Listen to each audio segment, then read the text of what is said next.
Baik. Assalamualaikum warahmatullahi wabarakatuh.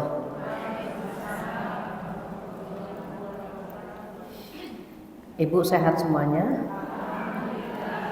Biar semangat saya ulang lagi doanya. Assalamualaikum warahmatullahi wabarakatuh.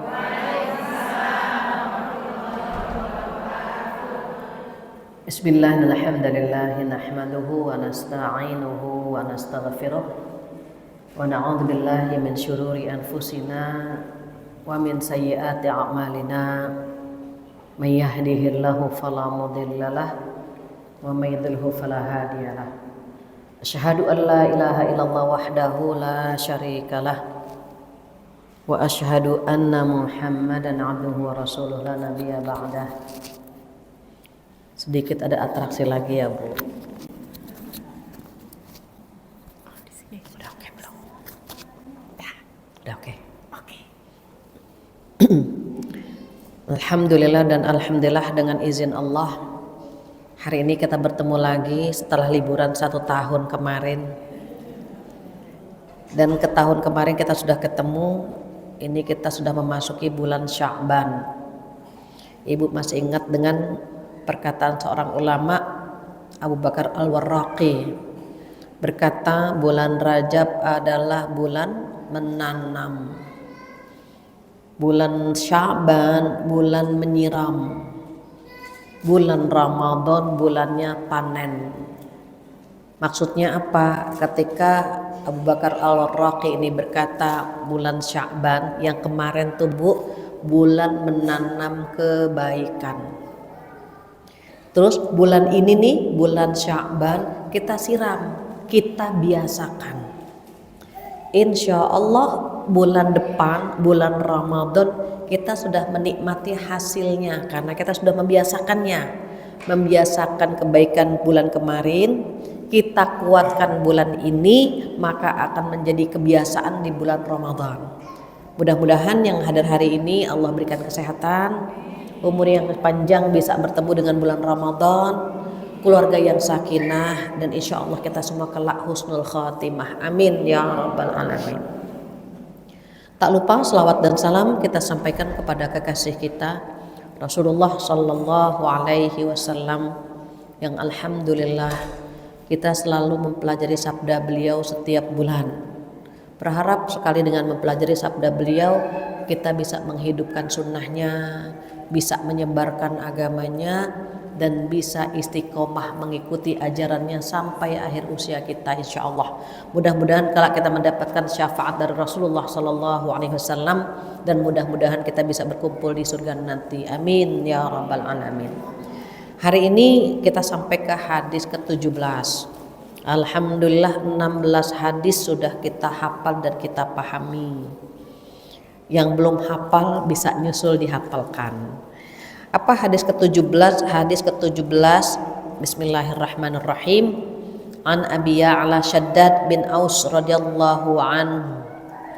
An Rasulillah sallallahu alaihi wasallam qal, innallah, kalimatnya ini. Kalimat hadisnya ini, innallaha katabal ihsana ala kulli syai'. Fa idza qatatum fa ahsinul qitlah wa idza dzabhtum fa ahsinud dzibhah wal yuhiddu ahadukum syafratahu wal yurih dhabihatah. Apa artinya? Dari Abu Ya'la Shaddad bin Aus radhiyallahu anhu, Rasulullah sallallahu alaihi wasallam bersabda, sesungguhnya Allah telah menetapkan perbuatan baik. Ihsan itu artinya perbuatan baik. Ala kulli syai', atas segala sesuatu. Jika kalian membunuh maka berlakulah baik dalam hal tersebut, dan jika kalian menyembelih berlakulah baik dalam hal itu. Hendaklah kalian mengasah pisaunya dan menyenangkan hewan sembelihannya. Hadis riwayat Muslim. Ada 2 pokok pembahasan yang ingin saya sampaikan di hadis ini. Yang pertama, hadis Rasulullah SAW menyampaikan kepada kita bahwa Allah suka sekali dengan perbuatan yang maksimal dan mumpuni. Jadi innallaha katabal ihsana ala kulli syai'. Sesungguhnya Allah telah menetapkan perbuatan baik, ihsan atas segala sesuatu. Jadi kalau melakukan sesuatu tuh maksimal, jangan ngasal, gitulah gampangnya. Bahasa paling mudahnya, kalau melakukan sesuatu nggak boleh ngasal, harus maksimal. Nah, maksimal itu berarti ada ikhtiar, ada usaha untuk melakukan hal-hal apapun itu, selalu ingin mendapatkan yang terbaik. Nah, ihsan di sini baik amal di dunia maupun amal di akhirat. Amal di akhirat itu kaitannya, amal buat akhirat itu kaitannya dengan iman. Seseorang ketika imannya naik, amalnya bagus. Tetapi ketika imannya turun, amalnya kurang bagus. Berarti alhamdulillah kalau kita dimudahkan ke sini oleh Allah Subhanahu wa taala, iman kita lagi bagus. Amin. Kenapa ibu kalau mau datang ke sini ngitung kancing dulu? Ada yang ngitung kancing, ada yang besok saya harus datang gitu. Tetapi ada yang diajak sama temannya mendadak. Ya mendadak ya, sebentar ya saya ngitung kancing dulu, datang enggak. Kalau di otaknya datang, dia akan mencari cara, mencari alasan bagaimana dia datang. Tetapi kalau di otaknya tidak datang, dia akan mencari cara dan mencari alasan untuk tidak datang. Dia akan dapatkan 1000 alasan untuk tidak datang, sama seperti ketika dia akan datang. Dia akan mendapatkan 1000 alasan untuk bisa datang ke sini. Maka saat Rasulullah SAW menyampaikan hadis ini, betapa melakukan sesuatu yang ihsan itu gampang-gampang, susah, tergantung kondisi keimanan kita.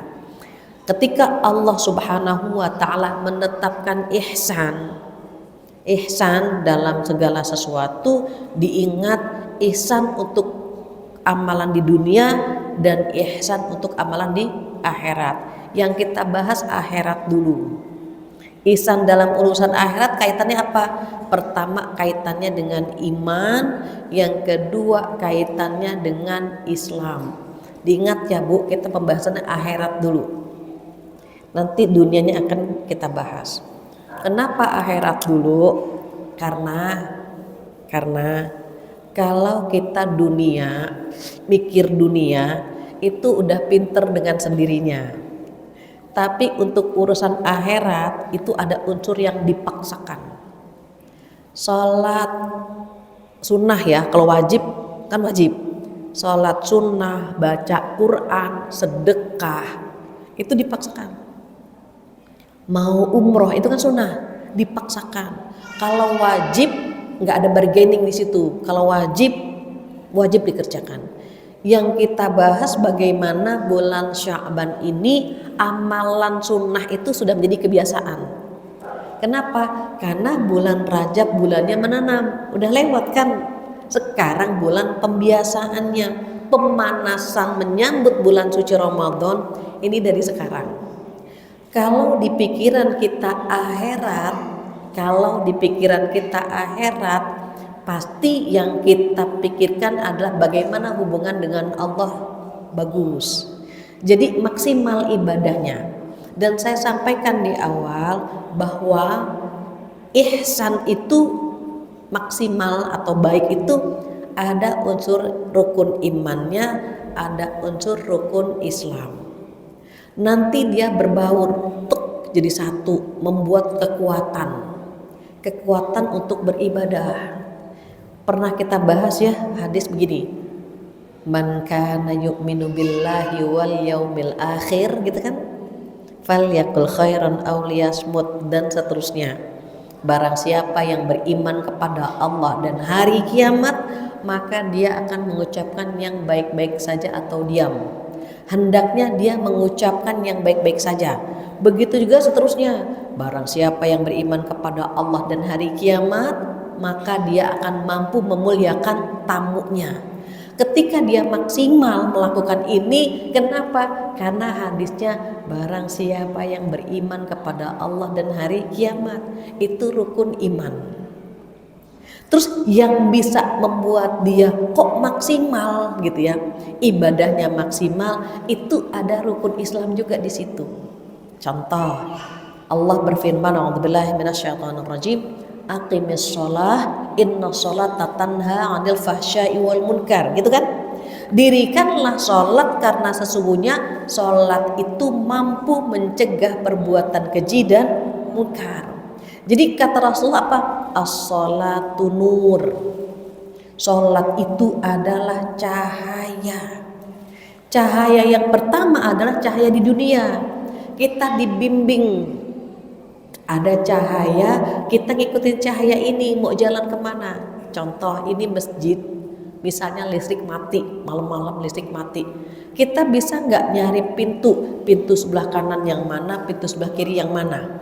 Kita bingung kan Bu, kenapa? Listrik mati, tiba-tiba hadir cahaya, terlihat di situ, oh ada pintu di sebelah kanan, ada pintu sebelah kiri. Nah, sholat tuh begitu. Sholat itu membimbing kita mana jalan yang harus kita lalui. Boleh belok ke kanan atau tidak? Apakah lurus-lurus saja? Dari mana kita tahu jalan itu? Dari sholat. Maka orang yang sholatnya maksimal, dia punya rem. Yang ini boleh, yang ini tidak boleh. Pertanyaannya begini, tapi kok teman saya sholatnya rajin, ngerumpiknya juga rajin gitu ya. Ada Bu teman saya sholatnya keren banget, tapi pacarannya astagfirullah. Banyak kan kepikiran begitu. Kalau dia sholat saja demikian, apalagi kalau tidak sholat. Gitu. Dia sholat saja berani bikin dosa, apalagi kalau tidak sholat akan lebih berani lagi. Bahkan ada yang sempat bilang, saya nggak mau ngaji lagi kenapa? Ternyata di pengajian ada yang rumpi, ada yang main game, ada yang gitu ya. Akhirnya saya teringat dengan seorang anak yang bilang kepada ayahnya, ayah, besok saya nggak mau sholat di masjid lagi. Kenapa? Kata ayahnya, ternyata di masjid ada orang tidur, ada yang main game, ada yang ngomongin orang macam-macam. Apa kata ayahnya? Oke, kamu nggak perlu sholat. Kalau kamu nggak mau sholat ke masjid, ada syaratnya. Anaknya nanya, syaratnya apa ayah? Syaratnya bawa air. Bawa air, muterin masjid. Muterin masjid. Oh, cuma itu, oke, anaknya bilang. Dibawalah ini air, tapi nggak boleh tumpah. Ngiterin masjid. Ditanya sama ayahnya, bagaimana bisa bawa air? Bisa. Ada yang tumpah nggak? Enggak. Gitu. Terus tadi kamu lihat di masjid ada orang yang rumpi nggak? Aku nggak tahu, karena aku fokus dengan air biar nggak tumpah. Terus di masjid ada yang tidur nggak? Nggak tahu, karena aku fokus dengan air biar nggak tumpah. Ada yang main game nggak?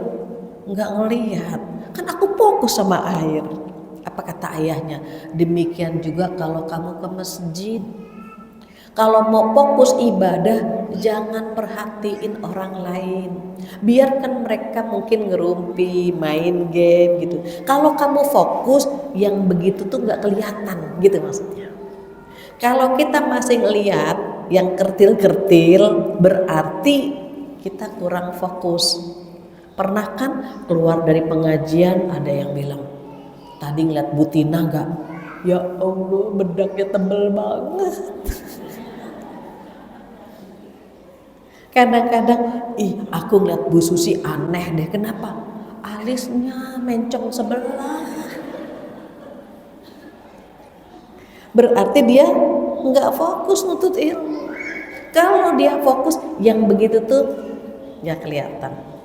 Tapi kalau dia deng gitu ya, dia nggak fokus sama nuntut ilmu kan, diperhatiin. Ya Allah, itu Ibu Tuti bajunya apa, jilbabnya apa, ketawa. Berarti dia kurang fokus. Maka Rasulullah Shallallahu Alaihi Wasallam menyampaikan hadis ini agar kita fokus untuk urusan akhirat, fokus untuk urusan dunia juga fokus, maksimal, nggak ngasal gitu. Nah, karena kita pembahasannya akhirat dulu, berarti kalau ibadah jangan ngasal. Biasanya ibadah ngasal itu kapan? Kalau sholatnya terlambat. Contoh, kita sholat matahari dikit lagi terbit, buru-buru nggak? Buru-buru. Ya Allah, 5 menit lagi asar, astagfirullah, Allahu Akbar. Ngasal kan? Kenapa? Karena dikit lagi asar. Itu nggak akan fokus. Berbeda dengan orang yang masih jauh, udah sholat, masih ada waktu. Umumnya orang yang subuhnya bagus itu nyambung tuh, zuhur bagus, asar bagus. Tapi kalau sholatnya ada satu aja ya terlambat, itu suka merembet juga tuh. Zuhur terlambat, itu asar suka terlambat, maghrib begitu. Makanya kalau kita melakukannya semua tepat waktu dan maksimal gitu ya, itu banyak hal yang bisa kita kerjakan. Sayangnya setan tidak mau kalau kita maksimal. Makanya pembahasan sholat aja, setan tuh kadang-kadang ngeganggu kita biar nggak tepat waktu. Ada aja Bu, masih di jalanan lah, baru mau sholat makanan sudah dihidangkan. Ya Allah, makan dulu deh ya Allah biar lebih khusyuk. Padahal belum tentu juga kan khusyuk. Makan dulu sampai sendawa, rebahan dulu. Ya Allah, kok jadi matang ngantuk begini. Setan nggak mau kalau kita maksimal. Maka dibuatlah kita telat. Udah makan, apakah bisa khusyuk? Enggak juga kan. Baru Allahu Akbar. Tadi pembahasan di JGC apaan ya? Kita gagal fokus. Kenapa? Karena setan tidak mau kalau kita ihsan dalam segala hal, terutama ibadah. Kita mau menyambut Ramadan, bulan depan nyambut Ramadan, pengen kan fokus Ramadan tahun ini saya pengen begini. Buat target Ibu, hatam berapa kali, tulis itu. Saya pengen hatam sekian, taraweh nggak bolong, sedekah sekian juta. Buat target itu. Qadarullah, apa yang kita niatkan terkadang dimudahkan sama Allah. Tapi kalau orang nggak punya niat, ya gimana aja lah besok Ramadan gitu. Dia nggak punya planning, nggak punya perencanaan ibadah yang bagus. Beda orang yang punya perencanaan dengan yang tidak. Keuangan kita rencanain kan Bu, buat listrik, buat anak-anak, pakai rencana kan. Dunia saja kita rencanakan, kenapa akhirat tidak kita rencanakan? Maka 1 bulan lagi pemanasannya dari sekarang udah bisa. Biasakan misalnya ada sholat sunnah, biasakan sedekah. Nanti tangan kita terbiasa gini. Tapi kan pemanasannya udah dari kemarin, atau bolehlah bulan ini sedekah. Nanti bulan Ramadan kita tinggal gini, nggak ngitung-ngitung. Kenapa? Ngitungnya udah dari sekarang. Oke, saya punya aset sekian, emas saya sekian, deposito saya sekian, berarti total yang harus saya keluarkan sekian. Buat siapa aja, udah ditulis tuh. Itu namanya perencanaan ibadah itu. Oh, berarti zakat harta sekian, zakat gitu ya Bu, ada sedekah sekian, udah ditulis. Siapa aja ya, ditulis. Kenapa? Itu planning ibadah tuh begitu. Biar kita nggak ngasal. Tadi sudah diumumkan nanti ada sholat taraweh di sini, ada i'tikaf. Sengaja diumumkan agar kita punya planning. Kira-kira bisa i'tikaf atau tidak. Nah itu namanya ihsan. Dan Allah menetapkan itu. Itu untuk urusan akhirat. Jadi urusan akhirat itu iman dengan Islam menyatu dan dia membuat kekuatan. Ini bukan avatar ya, bukan avatar. Tetapi memang dampak dari rukun iman dan dari rukun Islam itu ada kekuatan kita untuk beribadah dengan maksimal. Itu untuk urusan akhirat. Nah, kemudian ihsan untuk urusan dunia adalah bagaimana kita berhubungan dengan siapapun gitu. Berhubungan dengan siapapun secara maksimal. Yang paling dekat siapa? Keluarga. Itu maksimal juga. Bagaimana kita maksimal membahagiakan anak-anak, membahagiakan suami, taat kepada orang tua. Itu ihsan juga dianjurkan begitu. Maka kalau kita tahu betapa pahala melakukan semuanya dengan ihsan, maka kita akan mendapatkan amal yang memuaskan dan Allah Subhanahu wa taala akan mencatatnya sebagai pahala yang luar biasa. Jadi kalau kita lihat yang pertama yang harus kita berikan untuk siapa? Pertama untuk keluarga. Pasangan, ibu tolong cek di rumah. Pasangan puas gak ya punya istri seperti kita? Orang tua bangga gak ya punya anak perempuan seperti kita? Anak-anak seneng gak punya ibu seperti kita? Kenapa ini saya agak terdistrak ya? Agak terdistrak nih Mbak Ica. Jadi kalau misalnya kita mau ihsan kepada manusia, maka lakukan kepada orang yang paling dekat. Yang paling dekat. Kalau sudah kepada keluarga, orang tua, pasangan, anak-anak, kalau udah maksimal, merembetlah ke tetangga, merembetlah ke sahabat. Jangan cari musuh. Musuh akan datang dengan sendirinya gampang.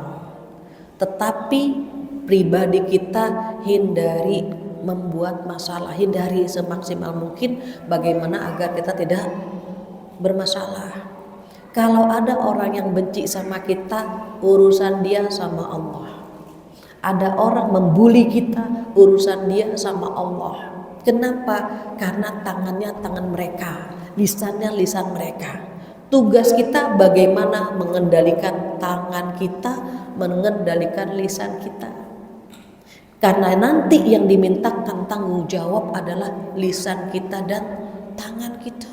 Kita tidak dimintakan tanggung jawab dengan lisan orang lain dan tangan orang lain. Maka na'udzubillah, kalau kita lihat di sosial media ya, orang berani mengungkapkan kata-kata kasar. Orang berani mengucapkan, menuliskan kalimat-kalimat yang na'udzubillah gitu ya. Itu dia lupa bahwa nanti di hari kiamat semua akan dimintakan tanggung jawab. Jadikan gadget yang kita punya ini jembatan ke surga.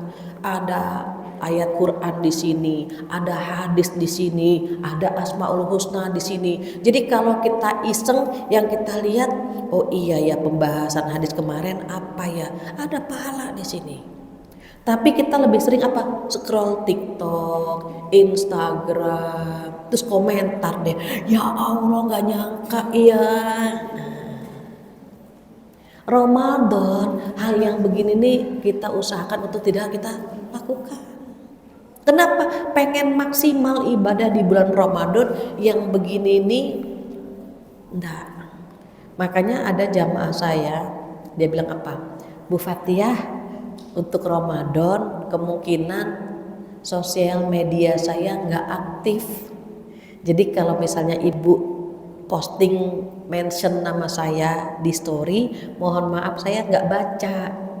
Kan kadang-kadang ada acara yang saya mention dia gitu. Saya lupa Bu ngasih tahu kalau bulan Ramadan saya tidak membuka sosial media selama 1 bulan. Saya bilang keren banget gitu. Iya Bu, takut mata saya tidak bisa saya jaga dan lisan saya tidak bisa saya jaga.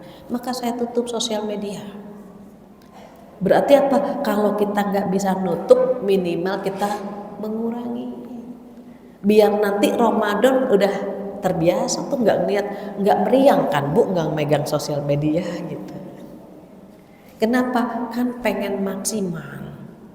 Kalau ada anak, ngobrol sama anak. Kalau ada suami, ngobrol sama suami. Ngobrol yang pahalanya paling besar yang ngobrol sama mereka. Nemenin orang tua, bercanda, pijit-pijit. Ibu sehat gitu. Sekarang nungguin ibu, ibunya di kasur, anaknya sambil nungguin ibu gini. Kata ibunya, kamu kalau megang HP di rumahmu juga bisa. Ngapain datang ke rumah ibu tapi yang dipegang HP? Coba diganti, pegang pundaknya, ngobrol. Itu menghangatkan. Nanti di hari kiamat yang begitu tuh Bu, itu pemberat timbangan semua itu.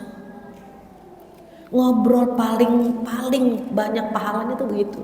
Kita berpikirnya, aduh ngajak main anak buang-buang waktu. Siapa bilang buang-buang waktu? Buat mereka bahagia, bikin mereka bahagia, itu ibadahnya luar biasa. Anak main, jujur ibu saya buka kartu di sini. Saya kalau pulang ke rumah, kadang-kadang saya masih main ular tangga sama anak saya. Ular tangga yang kecil-kecil gitu. Kadang-kadang masih main yang kenapa? Karena main sama mereka, nyenengin mereka, itu pahalanya besar. Dalam hadis dikatakan pahalanya seperti memerdekakan hamba saya. Hamba saya harganya mahal. Kalau membuat mereka senang, kita ketawa bersama mereka, pahalanya seperti kita menangis di tengah malam. Bayangkan kalau kita tahu sehebat itu main sama anak-anak, kita nggak akan pernah sia-siakan anak-anak. Terus bagaimana bulan Ramadan? Ada waktunya main sama anak-anak, ada waktunya juga kita ngaji. Anak tidur atau anak sekolah kita baca Quran. Kita kan seringnya anak tidur ikut tidur. Anak bangun panik gitu kan.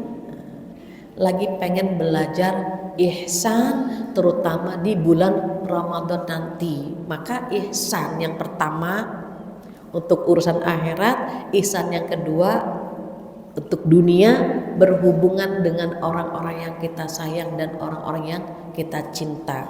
Itu dunia terbagi dua, pertama kepada manusia, yang kedua kepada hewan. Karena hadis di sini juga membahas kalau mau menyembelih hewan, diapakan?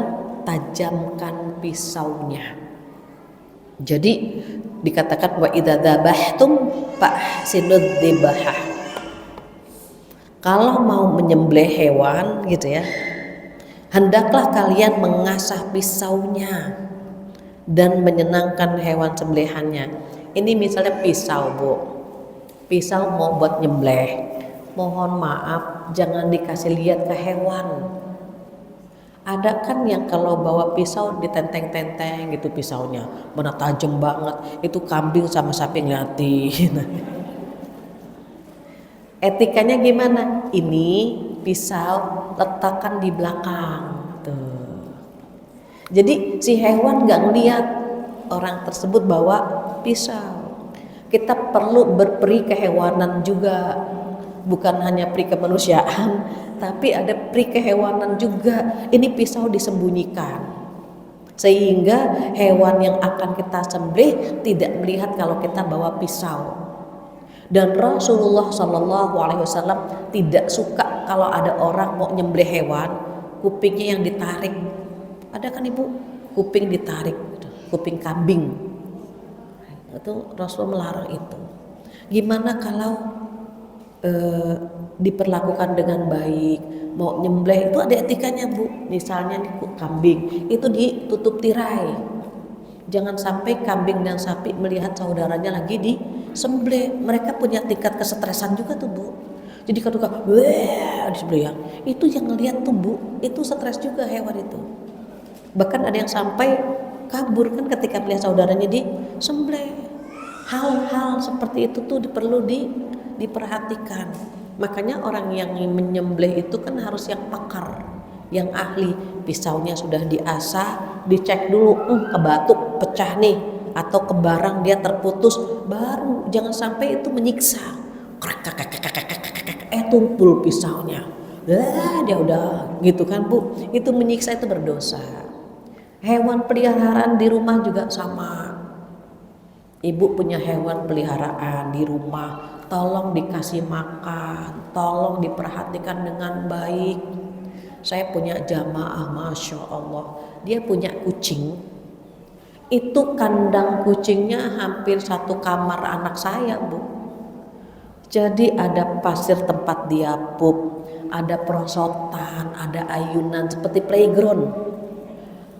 Dalam hati saya, Masya Allah, ibu kucingnya banyak. Kucing luar memang. Tapi saya lihat, ya Allah, makanannya, minumannya, tempat pupnya itu sudah disediakan. Sampai mereka tuh main perosotan, kucing main perosotan, main ayun-ayunan. Dalam hati saya, ini anggarannya berapa butuh untuk kucing sebanyak ini? Kurang lebih 10 sampai 25 juta. Masya Allah. Kalau kita nggak bisa tuh yang begitu tuh Bu, nggak usah nyiksa kucing. Kita bisa ngasih nasi sama tulang atau sama ikan dicampur, kasih makan, kucing udah seneng, udah bahagia. Tapi jangan dikurung, disiksa, nggak dikasih makan. Itu anak-anak kalau bawa hewan, namanya anak-anak ya Bu ya, kan suka ada yang bawa hamster, ada yang seneng kucing gitu. Saya sempat, ya Allah, nah itu udah makan apa belum? Udah Umi, itu gitu Bu. Kita cerewet kenapa? Kasihan. Udah nak jual aja, kasih ke orang aja, kasih ke orang. Kenapa? Kita takut dia zalim dengan hewan yang dia jaga, yang dia pelihara. Kita takut dia zalim dengan hewan yang dia pelihara. Kasih orang saja nak, kasih. Tapi ini misalnya ya, dia bilang harganya mahal, bla bla bla. Kalau nggak bisa ngurus, udah kasih aja. Kasih orang. Kenapa? Khawatir kita nggak bisa menjaga. Nggak tega Bu kalau ada hewan dikurung, nggak dikasih makan, gitu ya Bu ya. Takutnya apa Bu? Takutnya menjadi beban dosa di hari kiamat nanti. Ada Bu, adik saya punya kucing, ya Allah, itu kalau ada kucing dicium-cium sampai kita, ya Allah, nah itu dicium, dimandiin gitu. Ada kan memang sayang ya Bu, baru melahirkan kucingnya, mau melahirkan, Masya Allah, qadarullah datang kucing. Saya bahas saudaranya, dia datang. Kalau takut pipis nggak apa-apa deh, takut najis kan kalau pipis. Kucingnya datang, ya Allah terima kasih. Iya, ya Allah, dia datang. Qadarullah, Masya Allah, Masya Allah. Saya lagi bahas kucing, kucingnya datang. Maaf Cing. Iya, sama. Aku nggak suka kucing. Sama. Makasih Mas Bali. Qadarullah lagi bahas kucing, dia datang. Ada kucing, nih adik saya kucingnya mau melahirkan, lagi mulus, dibantuin, dipencet-pencet gitu. Kalau yang nggak bisa kan, ya gimana ya, itu lendir-lendirnya dibersihin. Saya bilang, ya Allah kamu kok bisa? Karena dia pecinta kucing memang. Jadi dibantuin, kesian katanya waktu melahirkan dia mulus, kesian, diurut-urut perutnya sampai kucingnya itu gitu ya. Tapi kalau yang nggak bisa, janganlah. Jangan sampai kita melukai hati hewan. Hewan saja tidak boleh kita lukai hatinya, apalagi hati saudara-saudara kita. Diingat ya Bu, perempuan ahli sejarah. Kalau hatinya disakiti, dia akan ingat harinya, bulannya, tanggal, tahun, dia akan ingat. Apalagi kalau yang menyakitinya orang yang paling dia cintai, orang yang paling dekat sama dia. Terus kalau hati kita lapang, hati kita bisa memaafkan, bisa melupakan, Allah stempel orang tersebut menjadi orang yang bertakwa. Kenapa? Karena ciri-ciri orang bertakwa adalah yang mudah memaafkan kesalahan orang lain. Dan berpuasa itu untuk mengejar ketakwaan, biar dapat ijazah takwa dari Allah Subhanahu wa taala. Maka ketika kita berpuasa, latihan tuh kita. Latihan menahan marah, latihan sedekah, latihan memaafkan, latihan berlaku ihsan, bahkan kita menghindari perbuatan dosa. Nanti ibu cek di surat Al-Imran ayat 133, 134, 135. Ciri-ciri orang bertakwa itu 5 dan latihannya dari sekarang. Di situ ada kalimat wallahu yuhibbul muhsinin. Allah suka sekali dengan orang-orang yang berbuat kebaikan. Jadi kita besok puasa nih, Ramadan kita berpuasa, latihan itu semuanya. Selesai puasa, lihat siapa kita, bagaimana hati kita, bagaimana diri kita, layakkah kita mendapatkan ijazah takwa dari Allah Subhanahu wa taala. Karena ijazah takwa itu diberikan kepada orang-orang yang memiliki kriteria 5 yang saya sampaikan di surat Al-Imran 133 tadi, 133, 134, 135. Ciri-cirinya apa orang bertakwa? Yang pertama, bersedekah di waktu lapang dan sempit. Yo, biasain dari sekarang. Nanti bulan Ramadan 3 gitu. Yang kedua apa? Yang kedua, mampu menahan amarah. Berarti biasakan lagi dari sekarang. Aduh, tahan emosi kita. Kenapa? Kan pengen panen di bulan Ramadan. Yang ketiga apa? Memaafkan kesalahan orang lain. Lapangkan hati kita memaafkan kesalahan orang lain. Walaupun berbeda ya Bu, memaafkan dengan melupakan itu 2 hal yang berbeda. Kita udah memaafkan, tapi ketika dia lewat, aduh ingat dia lagi gitu. Jadi kalau kita ingat, itu karena kita belum melupakan. Karena melupakan dengan memaafkan itu hal yang berbeda. Kalau memaafkan ya sudah, dia nggak dendam. Tapi kalau melupakan, memang dia nggak inget lagi gitu. Nah sementara kadang-kadang kita kan masih inget ya, walaupun sudah memaafkan, tapi belum bisa melupakan. Nah itu terkait yang ketiga. Yang keempat apa? Wallahu yuhibbul muhsinin. Allah suka dengan orang-orang yang berbuat ihsan, berbuat baik, yang maksimal dalam segala hal. Nah itu disampaikan di hadis ini, Allah menetapkan, Allah suka sama orang yang menebar kebaikan. Terakhir apa? Ciri-ciri orang bertakwa yang terakhir, kalau dia bikin dosa atau menzolimi diri sendiri, langsung ingat Allah dan istighfar. Astagfirullahaladzim, ya Allah, bikin dosa lagi, ya Allah, astagfirullahaladzim, astagfirullahaladzim gitu. Terus apa? Tidak melanjutkan perbuatan itu. Orang yang bertakwa ketika dia bikin dosa langsung ingat Allah, kedua istighfar, ketiga tidak melanjutkan lagi. Kalau kita istighfar iya, tapi kadang-kadang masih lanjut. Astagfirullahaladzim, kita ngerumpi, ya Allah, astagfirullah. Terus akhirnya gimana? Kadang-kadang bulan Ramadan, ibu ada yang ngajak kita ngerumpi. Terus temennya bilang, jangan sekarang mbak, ntar aja abis maghrib. Ngerumpi itu bukan hanya dilarang siang-siang, maghribnya boleh, bukan. Ngerumpi itu dilarang bukan hanya bulan Ramadan, bulan lain pun gak boleh. Tetapi kita masih minta diskon. Bulan Ramadan masih boleh kalau udah buka. Enggak. Jadi banyak, Bu Fatia maaf saya mau curhat, ini udah maghrib kan Bu, boleh? Enggak boleh. Silakan sampaikan, tapi jangan sebut namanya, saya bilang. Karena kadang-kadang ada yang pelik ya, masalahnya pelik, masalah dengan pasangan. Sementara dia teman baik saya. Dan dia berpikir, saya mau cerita tadi siang, tapi karena kita lagi puasa, tunggu aja lah nanti malam. Sebetulnya larangan itu bukan hanya di bulan Ramadan, bukan hanya di siang, tetapi setiap hari sebetulnya nggak boleh ngerumpi. Yang boleh apa saja kemarin? Catatannya masih ada nggak? Ngerumpi yang dibolehkan ada 4. Masih ada nggak catatannya? Yang pertama, niatnya ingin menyelamatkan orang lain. Itu boleh itu. Mbak, kalau bisa jangan berteman sama dia. Kenapa? Dia kurang bagus. Niatnya memang ingin menyelamatkan. Nah, jangan berteman sama dia ya nak. Kemarin dia terlibat barang haram misalnya. Itu boleh.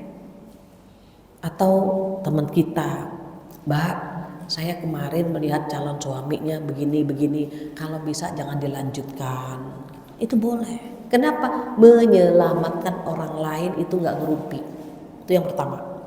Yang kedua, niatnya konsultasi. Bu Fatiah misalnya, saya punya masalah. Di DM saya di Instagram, ini mohon maaf ya agak ngantri, ada beberapa yang belum saya jawab, mohon maaf. Itu kalau niatnya konsultasi boleh. Tetapi niatnya memang sebatas itu. Jadi Bu, dia nih Bu, nah nggak boleh tuh.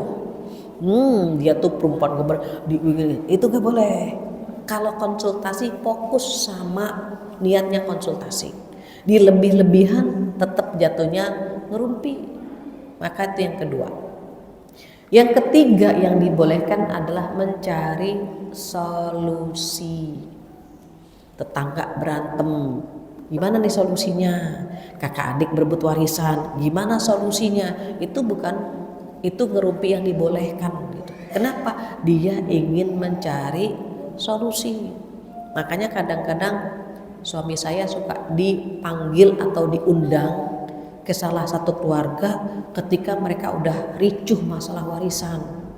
Nanti dihitungin sama suami, nih bapak dapat segini, ibunya dapat segini gitu. Kenapa? Kalau nggak begitu Bu, kadang-kadang nauzubillah ya, orang kalau melihat warisan tuh agak beda mata sama hatinya. Tapi kalau konsepnya gini, warisan itu rezeki dari Allah. Kalau dapat berarti rezeki. Kalau ada yang zolim sama kita nggak dapat berarti memang belum rezeki kita. Cuma karena kita kasihan sama mereka, mohon maaf ya Bu, umumnya orang yang mengambil harta orang lain nggak berkah. Dan kita kasihan kalau ada saudara kita yang nggak berkah hartanya karena mengambil hak orang lain. Jadi tujuan Allah menjelaskan di dalam Al-Quran warisan A berapa, B berapa gitu kan Bu, biar masing-masing mendapatkan rezeki yang berkah. Kalau ada yang mencampur baur yang halal dengan yang haram, hak dia sama hak orang lain dipakai semuanya, itu na'udzubillah, hilang keberkahannya. Kadang-kadang anaknya perilakunya unik, kadang-kadang banyak penyakit dan seterusnya, habis juga Bu harta yang dia ambil dari orang lain. Ngeri lah, takutlah mencampur harta halal dengan harta haram. Jadi konsultasi boleh, mencari solusi boleh. Terakhir apa? Yang terakhir, ada yang berpendapat di pengadilan. Kalau di pengadilan kan harus menyampaikan yang sebenarnya. Ada juga yang berpendapat jika orang tersebut sudah memproklamirkan tentang dosanya dia. Ibu pernah kan lihat ada podcast itu dia terus terang Bu. Saya pernah tidur sama fulan, dia sudah memproklamirkan itu. Dan dia bangga dengan dosanya. Maka orang begitu tuh kalau kita nyebut itu nggak ngerumpi. Kenapa? Karena kan dianya sudah terus terang. Dipanggil podcast dia bangga. Saya tidur sama dia 11 kali sama fulan gitu. Terus ada yang nanya, fulanah itu siapa ya? Itu loh yang tidur sekian. Itu nggak ngerumpi. Kenapa? Karena dari lisannya sudah keluar dengan sendirinya. Misal ada preman, setiap malam dia mabuk 10 botol dan dia terus terang, kenalkan saya ya, saya preman di sini. Saya setiap hari menghabiskan 10 botol gitu. Tiba-tiba ada masalah. Ini yang bikin masalah siapa? Itu yang preman Mami kalau minum 10 botol gitu. Dan ketika nyebut dia nggak ngerumpi. Kenapa? Karena preman itu sudah memproklamirkan dirinya, sudah menyampaikan tentang dirinya. Itu tuh bukan disebut ngerumpi. Sama halnya saya perempuan termahal di sini ya, di hotel ini saya perempuan paling mahal. Dia udah terus terang bahwa dia perempuan paling mahal di hotel itu. Jadi ketika orang nanya gitu, perempuan yang di sini itu loh mbak ini gitu. Kenapa kita menyebutkan? Karena dia sudah mengenalkan dirinya bahwa dia perempuan termahal. Maka itu ngerumpi yang dibolehkan. Selebihnya nggak boleh. Jangan nyari lagi ya Bu, itu udah 4, udah cukup banget, udah 4 yang dibolehkan. Jadi jangan dicari-cari, kalau begini gimana Bu Fathia, kalau gitu gimana Bu Fathia. Udah 4 udah cukup. Itu rukhsah, itu keringanan dari Allah. Kenapa? Agar kita semua dalam kebaikan. Alhamdulillah gak terasa jam 11:04. Ini betul ya jamnya ya.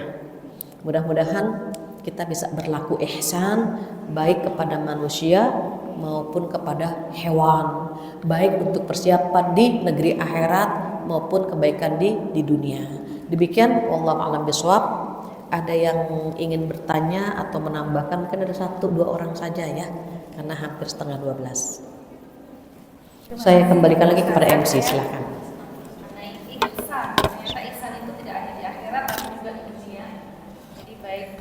Ihsan kepada manusia maupun terhadap hewannya. Masya Allah.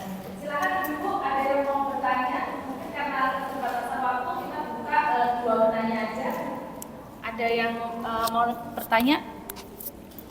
Angkat tangan. Ibu jika ada yang ingin bertanya boleh 1-2 orang, silakan.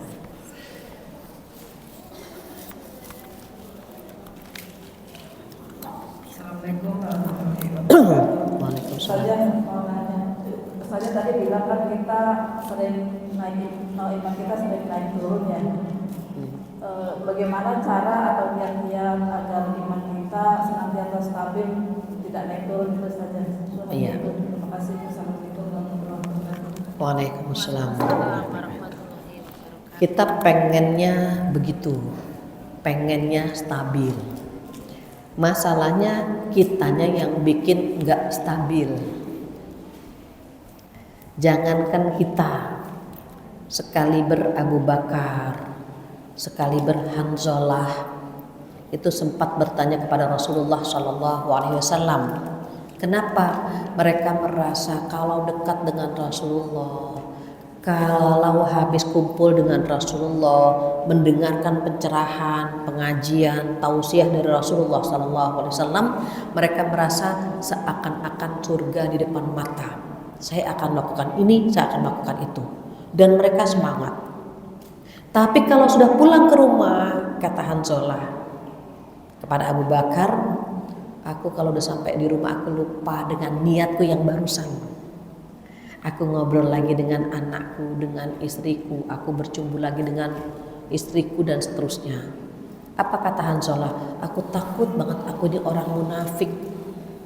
Kalau dekat dengan Rasulullah, aku pengen beramal soleh. Tapi kalau pulang ke rumah, aku balik lagi sebagaimana biasa. Apa kata Abu Bakar? Ya Hanzalah, aku pun demikian. Maka apa kata Abu Bakar? Kalau begitu, mari kita tanyakan kepada Rasulullah SAW. Ceritalah akhirnya Abu Bakar dengan Hanzalah di rumah Rasulullah SAW terkait dengan keimanannya. Apa yang beliau sampaikan? Jika kondisi keimananmu stabil sebagaimana engkau dekat dengan aku, gitu ya, maka Allah akan menurunkan rahmat kepadamu saat kamu duduk, berdiri, berjalan. Rahmat Allah akan turun. Walakin akan tetapi sa'ah wa sa'ah, kalimatnya singkat. Apa artinya? Akan tetapi sesaat dan sesaat. Ada saatnya kamu ingin beribadah, tapi ada saatnya iman kamu lagi turun. Tetapi Rasulullah menyampaikan apa? Kalau iman kamu naik istiqomah terus, Allah akan melindungimu, Allah akan menjagamu. Dan itu tercantum di surat Fussilat ayat 30 kalau nggak salah. Kalau kita istiqomah gitu ya, maka malaikat akan mengepakkan sayap rahmatnya untuk kita. Mereka akan melindungi kita. Kita nggak pernah punya rasa sedih, nggak pernah punya rasa khawatir. Bahkan wa absyiru bil jannah, diberikan kabar gembira dengan surga. Itu buat yang istiqomah. Pertanyaannya gimana caranya? Pertama doa. Rabbana la tuzigh qulubana ba'da idh hadaitana wa hab lana min ladunka rahmah innaka antal wahhab. Doanya ada di surat Al-Imran ayat 8. Terus apa yang kedua? Kan duit, D-nya doa, U-nya usaha. Gimana caranya biar iman ini stabil? Kumpul dengan orang baik-baik, termotivasi dengan orang-orang soleh. Apa kata Imam Syafi'i? Aku suka sekali berkumpul dengan orang-orang baik walaupun mereka bukan golonganku.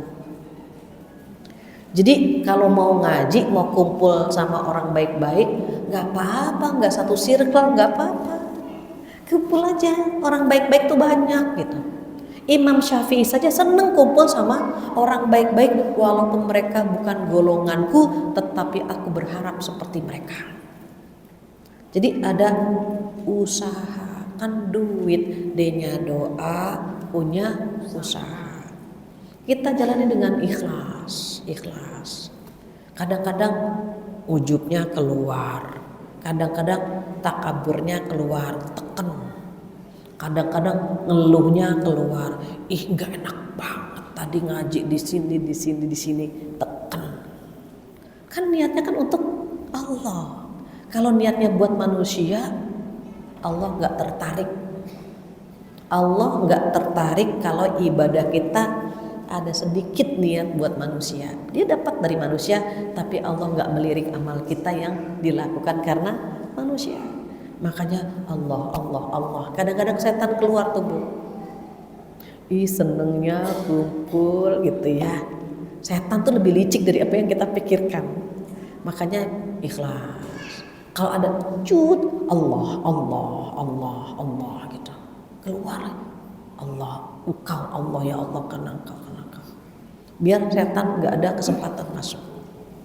Baru kalau sudah ikhlas, tawakal dengan hasilnya. Ya Allah hamba pengen banget gitu. Terus setan nyari cara lagi Bu, ditarik lagi kita. Ditarik, jangan terlalu tinggi imanmu, ditarik lagi, ambruk lagi kita. Jadi iman itu naik dengan ketaatan dan turun dengan kemaksiatan. Bikin maksiat dikit, turun. Ngerupin dikit, gitu Bu, iman turun. Ngiri dikit, iman turun. Sementara setan lebih canggih dari apa yang kita pikirkan. Lihat scroll HP, ya Allah dia lagi jalan-jalan sama suami, enak banget suaminya ya, turun tuh Bu.